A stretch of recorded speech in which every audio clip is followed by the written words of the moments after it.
जय माता जी। दर्शक मित्रों, नवरात्रि के 9वें दिन सिद्धदात्री देवी का दिन होता है।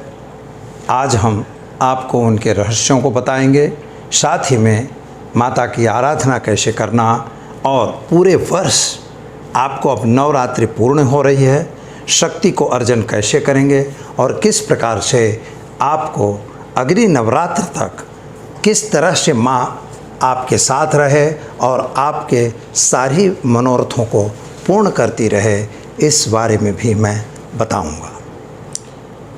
लेकिन मित्रों, अगर चैनल को सब्सक्राइब नहीं किया तो ज़रूर कर दीजिए और वीडियो को लाइक शेयर और करना न भूलिएगा।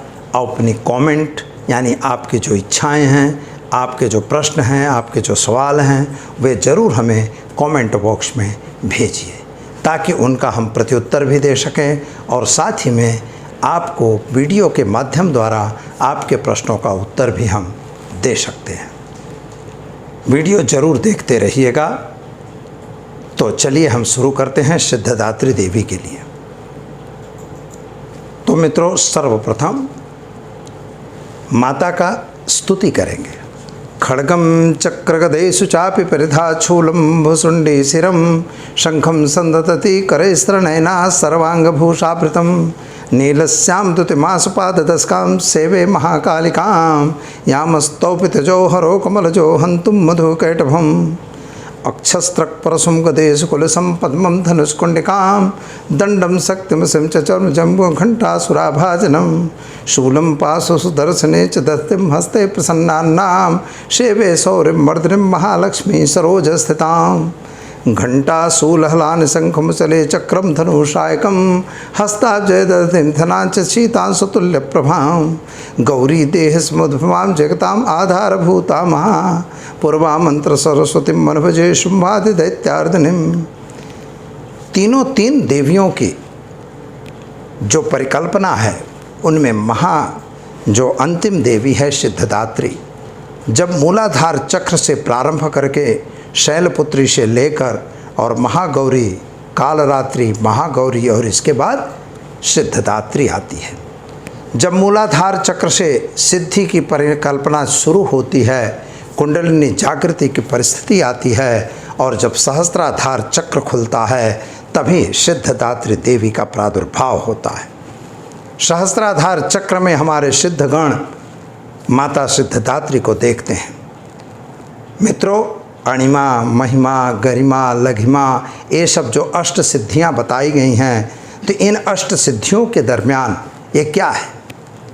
अति सूक्ष्म रूप ले लेना। हनुमान जी जैसे गए लंका और अति सूक्ष्म रूप लेके अंदर घुस गए, क्योंकि हनुमान जी के पास अष्ट सिद्धि नवनिधि के दाता अशबीर दीन जानकी माता।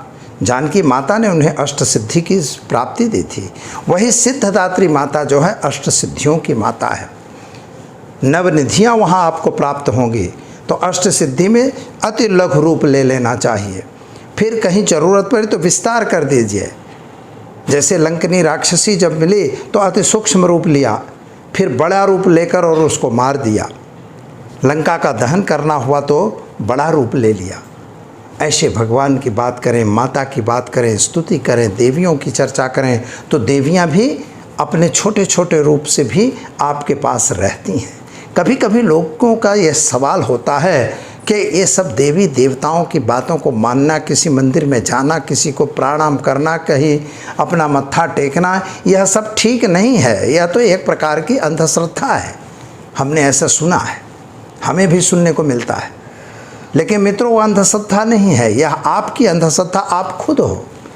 क्यों कि यह जो चीज़ें हैं ये अपनी सूक्ष्म गति से आपके साथ निवास करती हैं। कभी कभी आपने भी यह सोचा होगा, अनुभव किया होगा कि कुछ काम ऐसा है कि एकदम बिगड़ने की तैयारी में था और बन गया। जब बन गया आप सोचते हो कि अरे माता ने बना दिया, या राम ने बना दिया, या हनुमान ने बना दिया, किसी ने भी बनाया। किसी भी शक्ति को आपने याद किया, तो वही जो शक्ति है, वही सिद्धदात्री है, वही आपके साथ रहती है। वो हमेशा निरंतर आपके साथ चलती है और उसी शक्ति के साथ आप अपने जीवन निर्वाह को करते रहते हैं। तो सिद्धदात्री जो माता है वह माता कैसी है कि एकदम अणिमा महिमा और गरिमा जैसी सिद्धियों से प्राप्त है। आपको धर्म, अर्थ, काम और मोक्ष की प्राप्ति कराएगी। आपके पास जो भी अपेक्षाएं हैं वो सारी अपेक्षाओं को परिपूर्ण कराएगी। और सिद्धदात्री यह 9वें दिन की देवी है, जिसको सिद्धदात्री इसलिए ही कहा गया है कि जब आपका सहस्त्राधार चक्र खुल जाता है तो भूत, भविष्य और वर्तमान तीनों जान जाते हैं। कुंडलिनी उसी समय आपकी जागृत हो जाती है। लोग हम पेपरों में पढ़ते हैं, अखबारों में पढ़ते हैं कि भैया आपकी कुंडलिनी हम जागृत करवा देंगे, लेकिन मित्रों यह सब गलत है। कुंडलिनी जागृत अपने आप होती है और वह कुंडलिनी जागृत करने के लिए आपको 60 भेदन चक्र करना पड़ता है। जब 60 चक्र भेदन करेंगे तभी आपकी कुंडलिनी जागृत होगी और वही उसी समय सिद्धदात्री माता का प्रादुर्भाव होता है। और यही आपके जो मस्तिष्क के हजारों जब चंद खुल जाते हैं उस समय आपको भूत, भविष्य, वर्तमान की बात याद रहती है। आप जो चाहो वो कर सकते हो और उस तरह से आप अपने इच्छाओं को परिपूर्ण कर सकते हैं। सिद्धदात्री देवी के लिए मैं आपको एक बात बताना चाहता हूँ कि अगर किसी व्यक्ति को यह प्रयोग सभी व्यक्ति कर सकते हैं, कोई एक की बात नहीं है, हर व्यक्ति कर सकता है, इसमें धर्म, जाति कोई मतलब नहीं है। लेकिन यह प्रयोग अगर आप करते हैं, जैसे आप व्यापार कर रहे हैं और व्यापार में निरंतर आपको घाटा हो रहा है, आप बड़े परेशान हैं, कहीं इधर उधर दौड़ रहे हैं लेकिन कहीं भी सफलता नहीं प्राप्त होती, तो मित्रों कुछ करने की ज़रूरत नहीं है। केवल आप, आज नवरात्र पूर्ण होती है, माता को एक श्रीफल लेके एक चुनरी ले लीजिए और उनको बांध के अपनी कुल देवी का नाम रख के और उसको रख दीजिए। नियमित रूप से सुबह उठ के स्नान, ध्यान, जो भी आप अपने नित्य नैमित्तिक क्रियाओं को करने के बाद दुर्गे स्मृता हर्ष भीतमशेष जंतो स्वस्ते स्मृता मतिमतीव शुभां ददाशी दारिद्र दुख भयहारणिका तो धन्या सर्वोपकार करणाय सदार्थ चित्ता। इस मंत्र की एक माला करो, ज़्यादा ज़रूरत नहीं है। दीपक जरूरी है, अगरबत्ती जलाना जरूरी है। और माता को रक्त पुष्प अगर मिलता है तो एक लाल पुष्प जरूर चढ़ाइए। ऐसा करने से आपके व्यापार की वृद्धि और उन्नति होगी। अगर सौभाग्य प्राप्ति की ज़रूरत है तो देह में सौभाग्यम, देह आरोग्यम में सर्वदा, देह में सौभाग्यम, आरोग्यम, देह में सर्वदा, इस मंत्र का प्रयोग कर सकते हैं। इसी तरह से विद्या की अगर ज़रूरत है तो आप ओम ऐं ह्रीं क्लीं सौं सरस्वत्यै नमः इस मंत्र का जप करिए।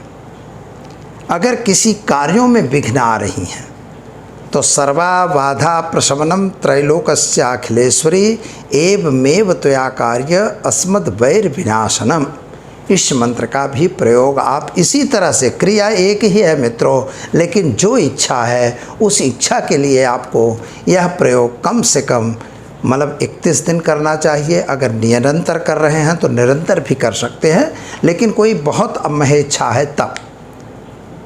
सर्वा बाधा विनिर्मुक्तो धनधान्या सुतान्वितो मनुष्यो मत प्रसादेन भविष्यति न संशय, इस मंत्र का प्रयोग आप अपने नौकरी के लिए कर सकते हैं। अगर नौकरी नहीं प्राप्त हो रही है, नौकरी में अड़चन आ रही है, तो आप निश्चित तौर पर इस मंत्र का प्रयोग कर सकते हैं और ऐसा करने से निरंतर आपको फ़ायदा ज़रूर मिलेगा। अगर आपको कोई समस्या है, कोई आपके पास अड़चन आ रही है कि हम यह नहीं कर सकते, तो आप हमें संपर्क कर सकते हैं। नंबर दिया हुआ है, जो नंबर दिया है नीचे उस पर पट्टी पर, उसी नंबर पर आप हमें संपर्क करके इसके बारे में जानकारी ले सकते हैं। मित्रों, आज 9वां दिन है, हवन वगैरह करना चाहिए। अग्नि का स्थापन करिए, तंडिल वगैरह बनाइए, चाहे कुंड स्थापन करिए और कुंड बनाने के बाद प्रणिता प्रोक्षणी बनाइए, ब्रह्मा जी का स्थापन करिए, अग्नि का आवाहन करिए, अग्नि की स्तुति और अग्नि का पूजन करिए, नवग्रह देवताओं की आहुति डालिए। इसके बाद जो नवग्रह देवताओं के बाद आप अपनी माता चंडी के अगर पाठ किया है तो चंडी पाठ की आहुति डालिए। कुंजिका पाठ किए हैं तो उसकी आहुति करिए, नवाण मंत्र किए हैं तो उसकी आहुति डाल दीजिए, और गायत्री मंत्र किए हैं तो उसकी आहुति डालिए। जो भी इष्ट मंत्रों का जाप आपने किया है नवरात्र दरमियान, उन मंत्रों की आहुति डालनी चाहिए। और उन आहुतियों को डालने के बाद आप उनका अग्नि का विदाई करेंगे, अपने स्थापन को उठा लेंगे, उनको भी विदाई कर देंगे, आवाहित देवताओं को विदाई करेंगे और कन्याओं को भोजन जरूर करवाएंगे। 9 कन्याओं की जो विधान किया गया है उस तरह से 2 वर्ष से लेकर 10 वर्ष तक की कन्याएं आप खिला सकते हैं, और इन कन्याओं को भोजन के साथ उपहार देना है और इनका पूजन वगैरह करके और आप अपनी इष्ट सिद्धि को प्राप्त कर सकते हैं। तो दर्शकों, इस तरह से आप नवरात्रि के इस पर्व को संपन्न कर सकते हैं, समापन कर सकते हैं और माता का आशीर्वाद वर्ष पर्यंत अवश्य प्राप्त कर सकते हैं। तो दीजिए दुर्गा प्रसाद शास्त्री को इजाज़त। नमस्कार।